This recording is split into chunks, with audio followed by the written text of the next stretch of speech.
Hello everyone, welcome you all. इस video के अंदर हम न्यूटन्स लॉ ऑफ कूलिंग को स्टडी करेंगे। पहले स्टेटमेंट देखते हैं न्यूटन्स लॉ ऑफ कूलिंग का।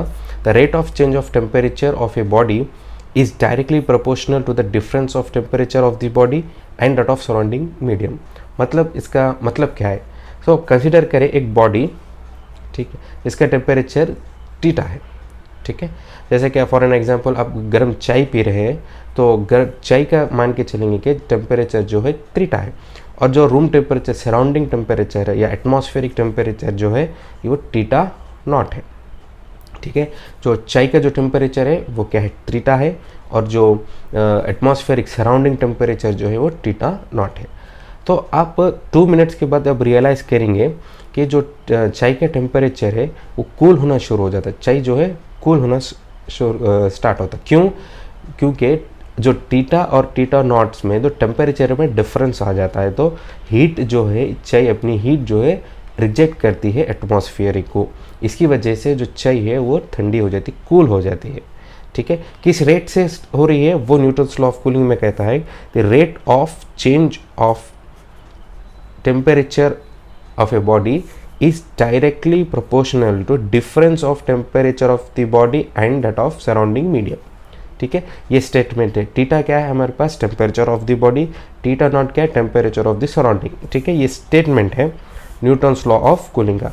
और आप देखिए कि चाय जो हमने बॉडी जो है कूल होना स्टार्ट होता है, क्योंकि हीट जो है रिजेक्ट हो रही है। हीट क्या है? थीटा जो है ग्रेटर देन है थीटा नॉट से, तो जाहिर सी बात है तो टेम्परेचर डिफरेंस आने के कारण हीट का ट्रांसफ़र हॉट बॉडी से कोल्ड बॉडी की तरफ होता है। तो जैसा ही ये बॉडी हीट अपनी रिजेक्ट कर रही है, तो साइन कन्वेंशन हम क्या लेंगे? अगर बॉडी हीट रिजेक्ट कर रही है तो कूल होना स्टार्ट होती है। कूल कब होती है बॉडी? जब अपनी हीट, गर्मी अपनी दे देती, हीट रिजेक्ट करती। जब हीट रिजेक्शन आता है तो हम क्या लगाते हैं? नेगेटिव। क्यों? क्योंकि यहाँ पर हीट जो है रिजेक्ट हो रही है, ठीक है। ये है न्यूटन लॉ ऑफ कूलिंग का स्टेटमेंट।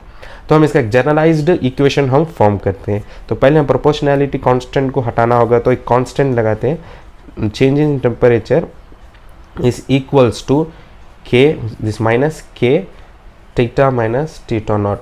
मैंने के क्या है इधर? पॉजिटिव कांस्टेंट, पॉजिटिव कांस्टेंट, ठीक है।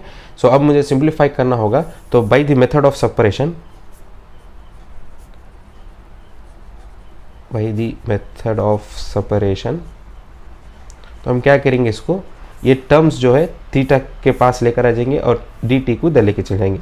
तो d theta divided by theta minus theta naught which is equals to d t को उधर लेके चलेंगे minus k into d T. तो अब हम क्या करेंगे? इसको integrating on both side, integrating on both sides. तो क्या आता? Integration 1 divided by theta minus theta naught into d theta which is equals to integration minus k into d t. So integration of 1 by theta is log theta, so I will write log to the base e theta minus theta naught equals to this minus k constant बाहर, and 1 का integration with respect to t will be t and plus c is the integration constant, ठीक है।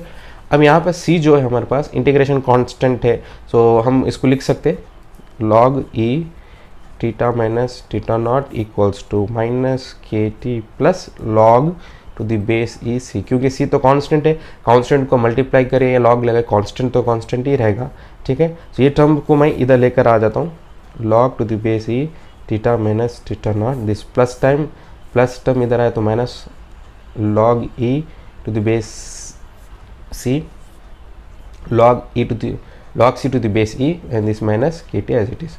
सो log a minus log b, formula क्या है? Log a minus log b is equals to log a by b. So I can write log to the base e theta minus theta naught divided by c which is equals to minus kt. अगर हम इसको वो set भेज देंगे, log to the base e है तो इधर क्या चलेगा हमारे पास? theta minus theta naught divided by c which is equals to this e raised to minus kt, ठीक है। और हम इस c को भी उधर भेजेंगे, क्या था हमारे पास? Theta minus theta naught equals to c e की power of minus k t, ठीक है। अगर थीटा नॉट को भी अगर हम ये कर दें तो क्या था? Theta is equals to minus खत्म हो जाएगा तो प्लस CE⁻⁻KT, ये हमारे पास generalised equation of Newton law of cooling. Thank you.